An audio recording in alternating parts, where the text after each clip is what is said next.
o que os grandes mestres nos ensinam sobre a escolha profissional. Esse é o tema que nós vamos tratar hoje, que é muito interessante para que nós avancemos nesse crescendo em sabedoria. Então vamos destacar a importância de escolher uma carreira de acordo com as aptidões naturais de cada pessoa. Então vamos destacar para nós o que significa esse buscar as nossas forças, as aptidões naturais. O indivíduo que segue uma profissão para a qual não tem talento se torna uma peça fora de lugar.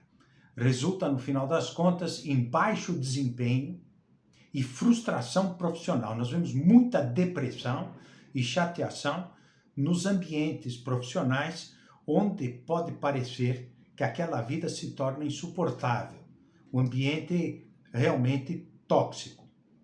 Ainda que se esforce e demonstre boa vontade, os resultados se tornam dificilmente satisfatórios quando uma pessoa não tem talento para aquela atividade. Esse autor que nós comentamos, Jaime Balmes, autor desse livro O Critério, ele destaca que há uma enorme diversidade de talentos e aí nós temos que descobrir quais são as nossas forças, talentos ou facilidades para agir de determinada forma, mesmo que nós já tenhamos passado algum tempo na nossa atividade profissional e vemos que temos que fazer uma transição de carreira ou uma inovação ou uma melhoria profissional. Há uma enorme diversidade de talentos e a pessoa brilhante em um determinado campo do saber, um determinado campo profissional, pode ser realmente muito medíocre em outro campo. Então essa diferença não ocorre só ou apenas entre áreas distintas, mas também dentro de uma mesma ciência, de uma mesma área de trabalho. Por exemplo, no ensino da matemática, alguns alunos demonstram facilidade ou muita facilidade na aplicação prática dos cálculos, enquanto outros se destacam na capacidade de abstração e dedução teórica. Então, cálculos práticos e deduções, teoremas. Assim, alguns têm perfil para a prática, enquanto outros alunos ou profissionais são mais voltados para o estudo e a pesquisa.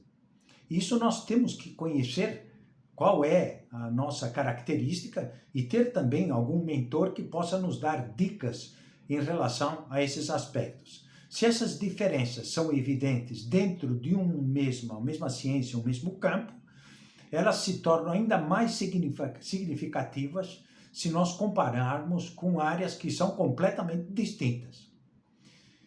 Agora, o que acontece é que no nosso ambiente, nos estudos, na nossa sociedade, se preocupa em identificar e respeitar essas variações e jovens acabam sendo moldados de uma forma homogênea, sem que essas inclinações individuais sejam devidamente observadas.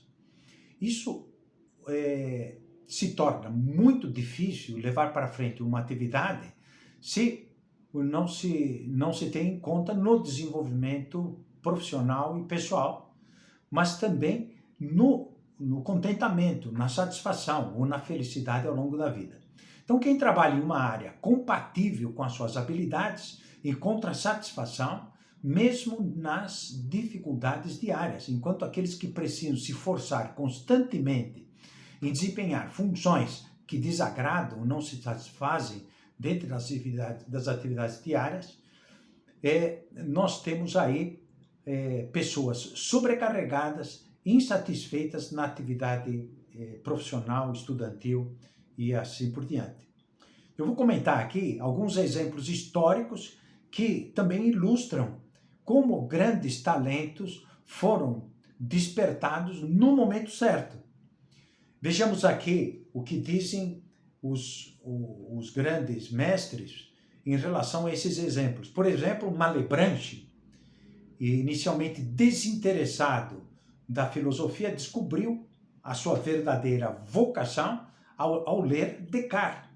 E anos depois publicou a sua obra-prima. Vemos também La Fontaine, que não tinha nenhuma inclinação aparente para a poesia até lá os seus 22 anos de idade, teve o seu talento despertado após ler um poema de Malherbe. Blaise Pascal, ainda criança, já demonstrava a sua genialidade ao investigar fenômenos físicos, sei lá, por exemplo, por que variava o som da ponta de uma faca num prato, dependendo da posição que o dedo era colocado na faca.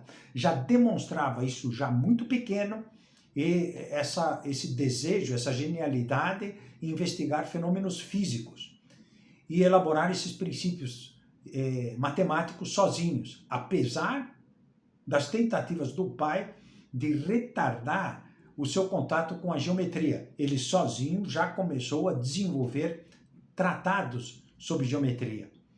Então esses casos mostram que o talento, muitas vezes, precisa de um estímulo externo para se desenvolver, para emergir.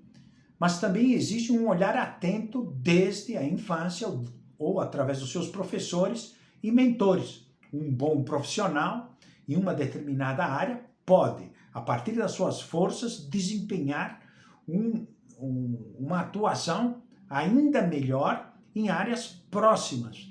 E por isso pode-se pensar numa transição profissional que exige algumas habilidades. Por exemplo, nas minhas mentorias eu trabalho com o desenvolvimento de 8 competências essenciais para identificar quais são forças e debilidades. E centrando nas forças, e através de um outro instrumento, nós conseguimos abrir o horizonte da potencialidade, isto é, das forças ou da facilidade dos mentorados, e também ampliar as possíveis oportunidades que está tendo dentro da própria atividade profissional ou numa atividade profissional dentro da própria empresa, por uma mudança pequena de posicionamento de atividade em algum setor onde está bem orientada as suas competências, ou nós podemos desenvolvê-las ali, e podemos dirigir para uma carreira na qual a pessoa possa se desenvolver plenamente. Por isso eu convido você, que vale a pena se debruçar sobre algumas playlists que estão aqui na tela final desse vídeo. Uma delas é aquela que nós estamos encaminhando, que é Crescendo em Sabedoria. Outra playlist muito boa é Universitários de Ouro. E outra, A Excelência em Aprendizagem. Também convido vocês, se gostaram desse vídeo, anotarem comentários aqui embaixo na caixa de mensagem.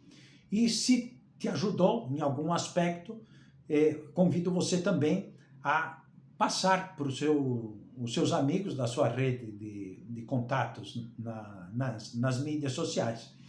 E vamos continuando esses vídeos dentro dessa playlist Crescendo em Sabedoria. Muito obrigado pela atenção.